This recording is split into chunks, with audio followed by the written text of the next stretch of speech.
Lao Tzu wrote, "The sage does not accumulate. The more he gives to others, the more he has. The more he does for others, the richer he becomes." Try not to think of a pink elephant right now. Don't picture it in your mind. Don't imagine its color, its trunk, its enormous size standing before you clearly. It's impossible, isn't it? The moment you try not to think about the pink elephant, it becomes more present, more vivid, more impossible to remove from consciousness and awareness. The harder you fight to eliminate it, the stronger it persists. This is not just a trick of the mind. This is the backwards law operating in real time. Philosopher Alan Watts called it the backwards law. Arthur Schopenhauer called it the paradox of the will. The ancient Taoists called it Wu Wei. All describe the same truth about existence. The more you pursue something, the more you achieve the opposite of what you truly want. The harder you try, the less likely you'll succeed. Or simply put, trying less gets you more. On the flip side, when you stop trying, you'll have what you want. This seems absurd, impossible, contrary to everything modern culture teaches about achievement and success and willpower creating reality. We live in a world that worships effort. Work harder, try more, push through, give 110%. Never give up.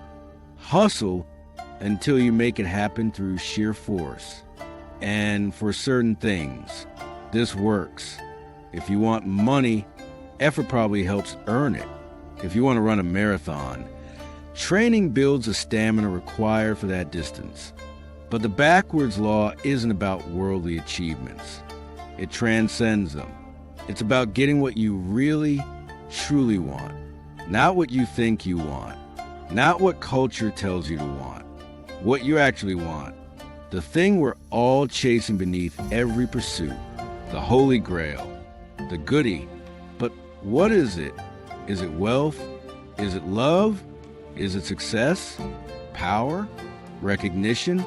Even though such things are pleasurable, they're just cheap imitations of the real thing. They are the things we believe will lead us to what we seek.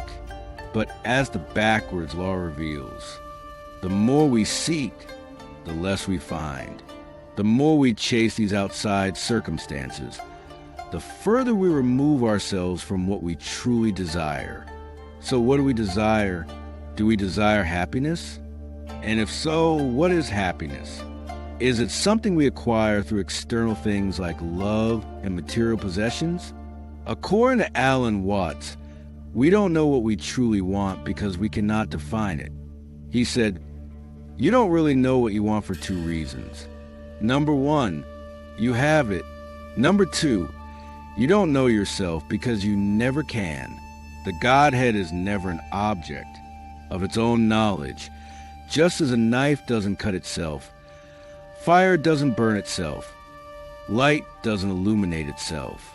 So could it be that what we seek is obscured by our very search? That we're searching for something we cannot define? But if that's the case, why do we keep searching? Why this endless pursuit that never satisfies? Why this constant reaching beyond what is? The human predicament is a collective delusion which tells us that obtaining external things or changing external circumstances will fundamentally release us from our sense of lack. The backwards law shows the opposite is true. We feel lacking because of our discontent with current circumstances. The greater our discontent, the more we suffer. The greater change we need to be content, the less content we are right now. Imagine you set a goal. You want to become a millionaire, believing this will make you happy. Setting such a goal not only means it takes tremendous effort to reach contentment, it also means that being so far removed from that goal makes you unhappy right now, because you realize how inadequate you are compared to what you want to be in the distant future. As best-selling author Mark Manson put it, pursuing something only reinforces the fact that you lack it in the first place. The more you desperately want to be rich, the more poor and unworthy you feel, regardless of how much money you actually make. So if you increase the amount of money necessary to be happy, you'll feel even more inadequate and subsequently more miserable than before you started. But if you significantly lower the threshold, your feeling of inadequacy will decrease, as the goalpost is moved much closer to where you currently stand.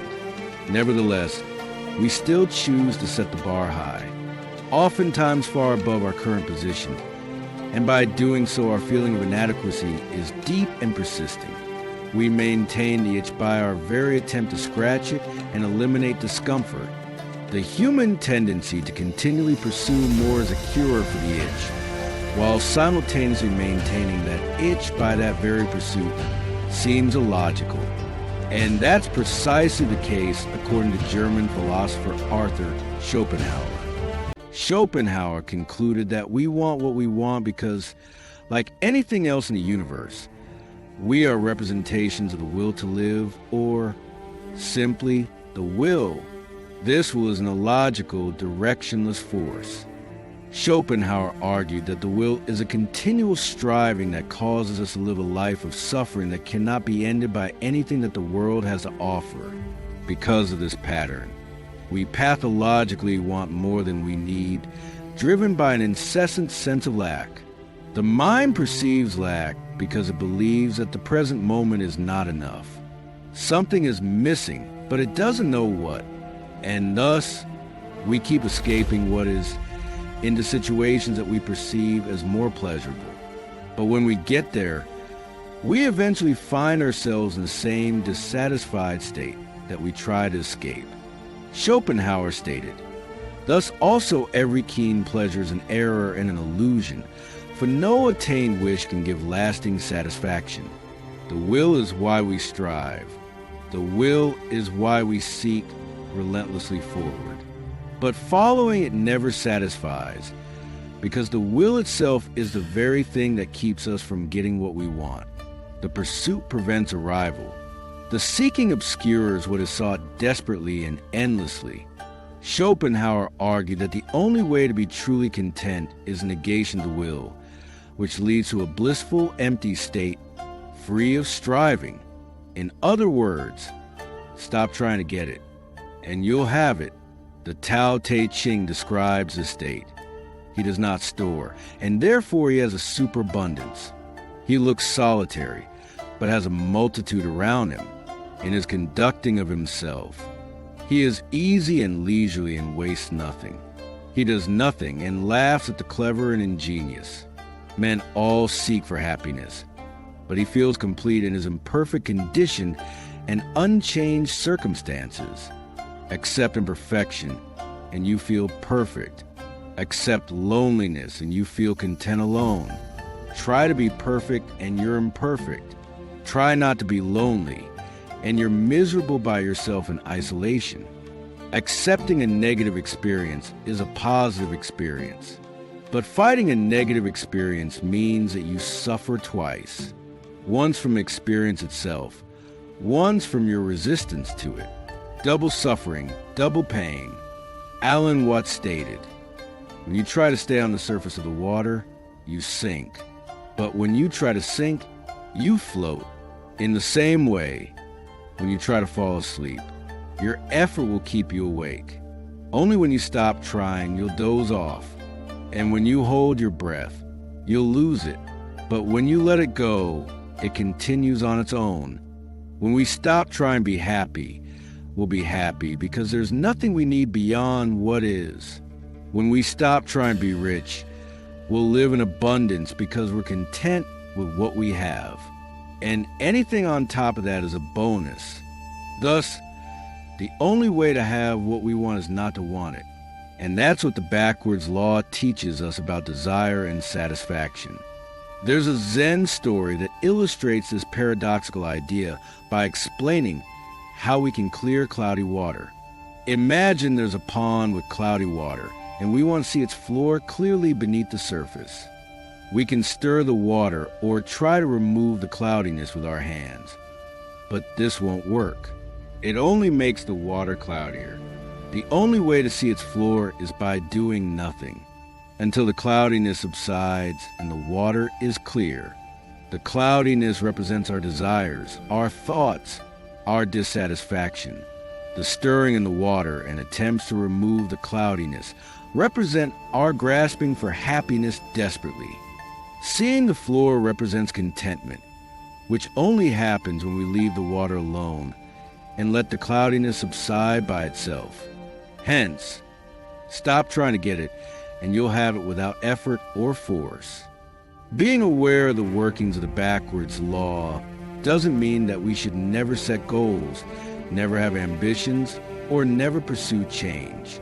There's probably an endless amount of reasons why we should make a change and shouldn't accept the status quo. However, the backwards law does teach us not to be fooled by the idea that the pursuit of happiness leads to happiness.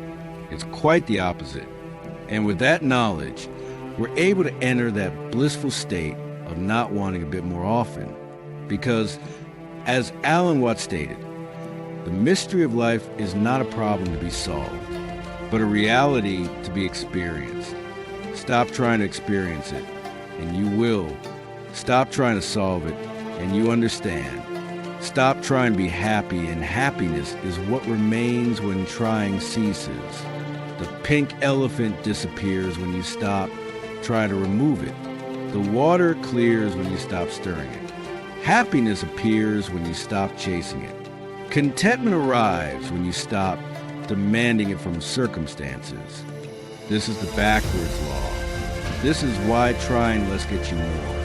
Not because effort is always bad, but because what you truly want cannot be obtained through pursuit, only through release and letting go.